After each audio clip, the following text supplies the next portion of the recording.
Hey everyone, Georgie here with Ukraine Matters. Yesterday I talked about the situation on Ukrainian front lines and what we should be preparing for and how the allies of Ukraine needs to step up to make sure that Ukraine can continue defending Ukraine itself and also us in Europe from the Russian aggression. So it's not our brothers and sisters and our relatives and people that we know go fight against Russia, but it's going to be Ukrainians taking the charge.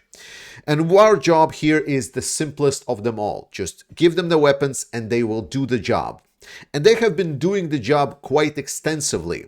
Russians are now, at least some of the majority of the Russian propaganda, are trying to scream about how Avdiivka is a great success for Russia, how they were able to take this major objective that is ultimately, definitely, absolutely surely is going to change the whole course of war, and now Russia is going to fly through the gates of the Ukrainian defenses, rush through, get to the Kiev and win this war. The reality is not even close.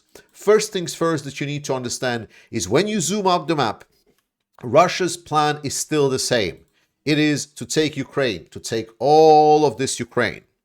The whole 4 months assault since October 2023 was to take Avdiivka. And if you don't really know where Avdiivka is, this is a place right over here. It's this dot on the map.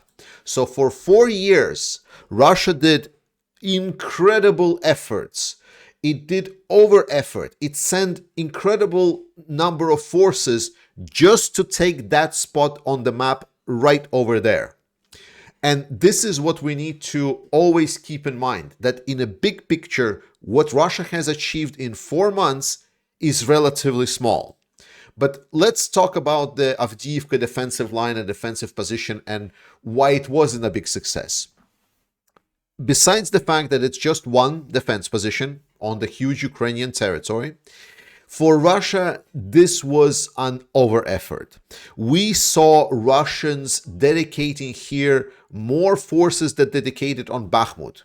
More importantly, if Bakhmut operation was mostly conducted by the Wagner forces with prisoners, where they were using artillery mostly and just meat wave assaults, like just using the ground troops, then here we saw extensive use of armored vehicles and, more importantly, significant push by aviation. By the end of the assault of Avdiivka, Russia has been using over 100 aviation bombs, which are having wings attached to them, so they're able to glide from far away, per day. Per day. They were using so many of these glide bombs. Unfortunately, there are issues with these strategies. With the glide bombs, I'm going to explain it very fast. It's because F-16s are coming in. So if there is going to be a super concentration of the Russian aviation somewhere, if Ukraine gets the long-range missiles that they're being promised, anti-air missiles, to their F-16 planes, then Russian planes would not be able to use these aviation bombs anymore. They will need to come up with a new plan. The second part is the loss of equipment. It's staggering. The numbers that Russia lost here are absolutely enormous. They are going in hundreds and hundreds of vehicles. In 4 months, I got so used to seeing just every day a burned Russian column, every day burned Russian column of vehicles again and again and again and again. And we never actually estimated how good it was. So while the Russian propaganda is paying this great narrative of capturing Avdiivka, the reality is much worse than that for them. And some of them are actually acknowledging that.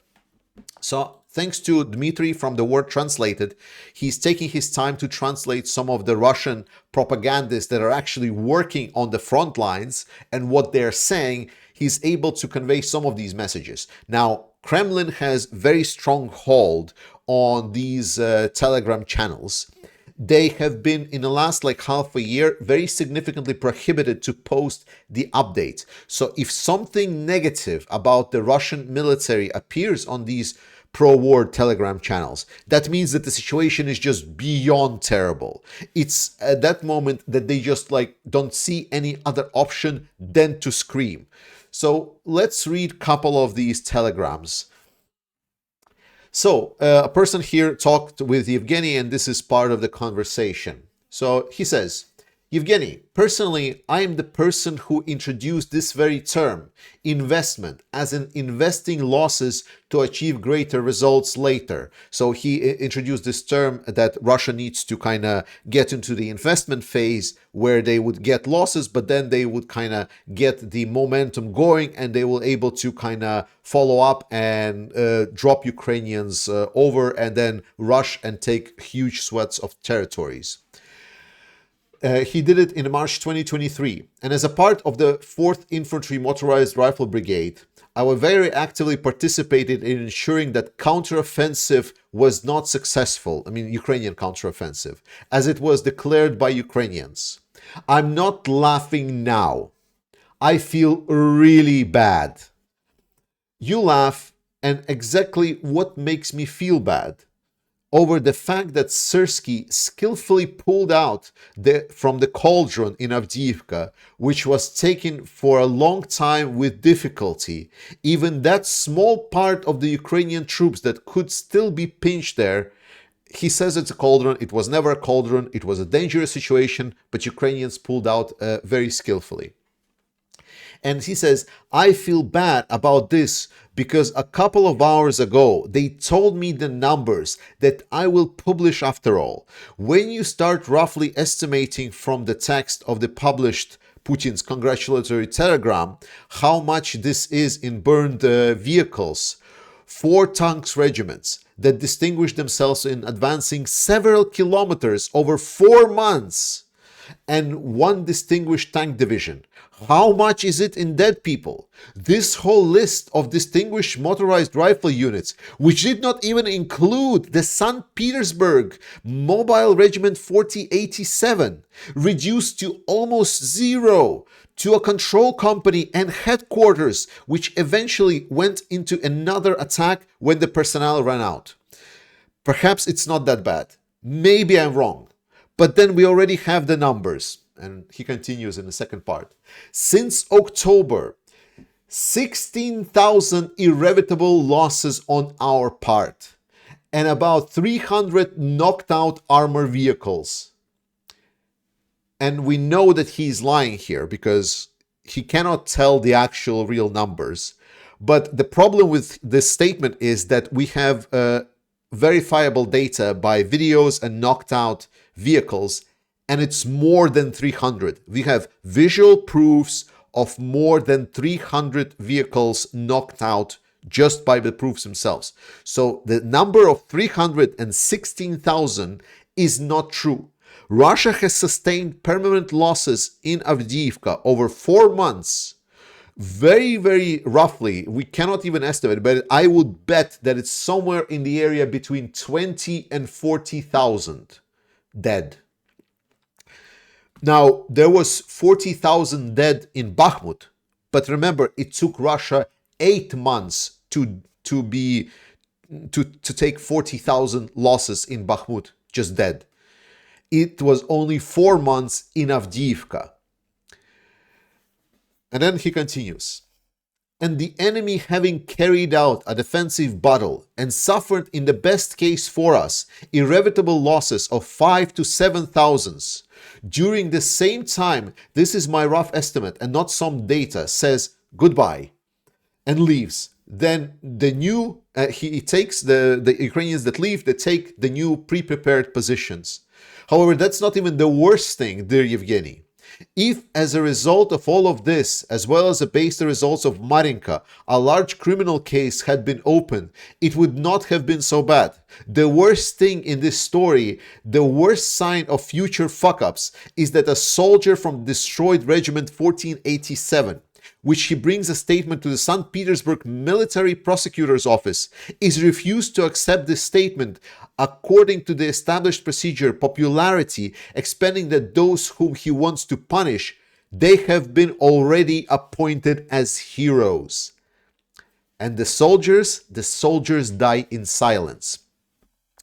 So here we know that the numbers that he's understating, he's putting them very, very on the lower level, like absolutely not true.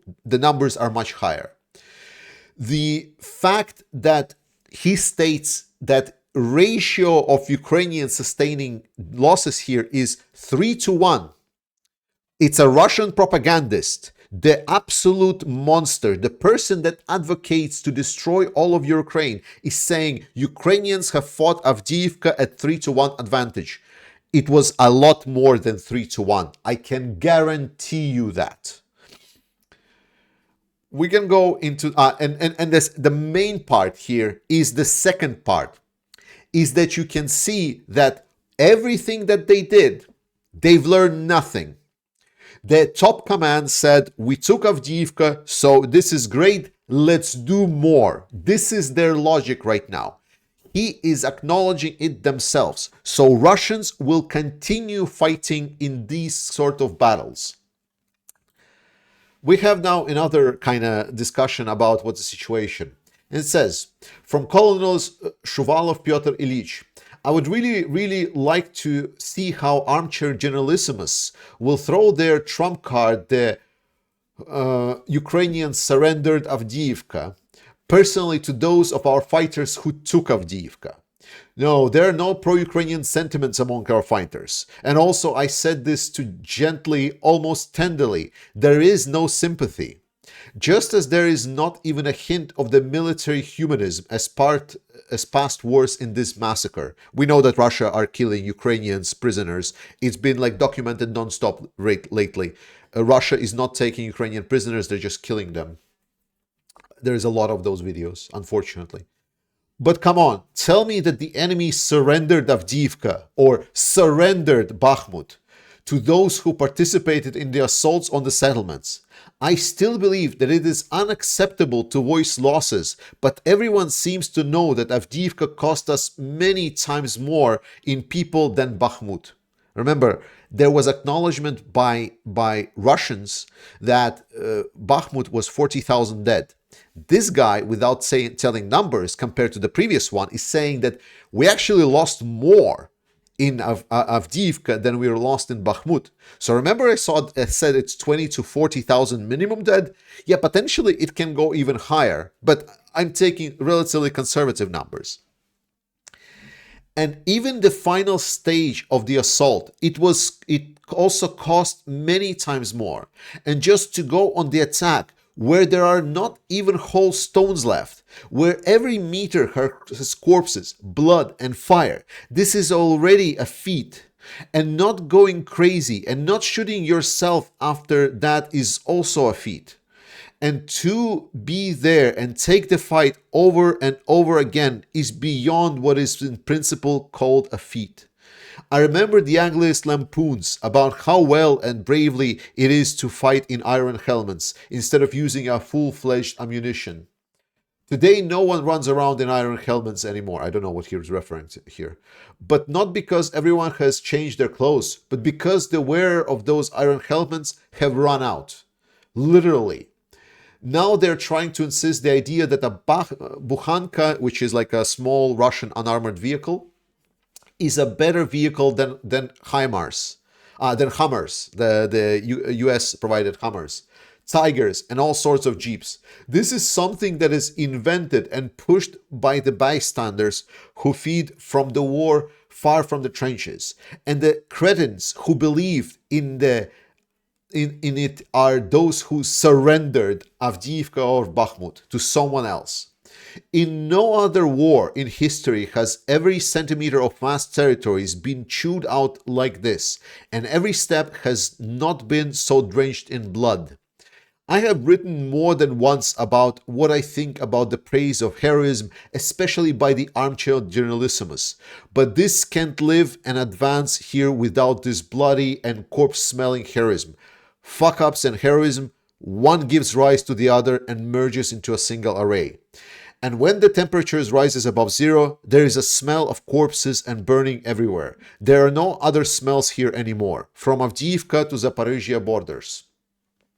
So I repeat, I really want to see how the survivors of these meat grinders will be told that the enemy surrendered Avdiivka or Bakhmut to them.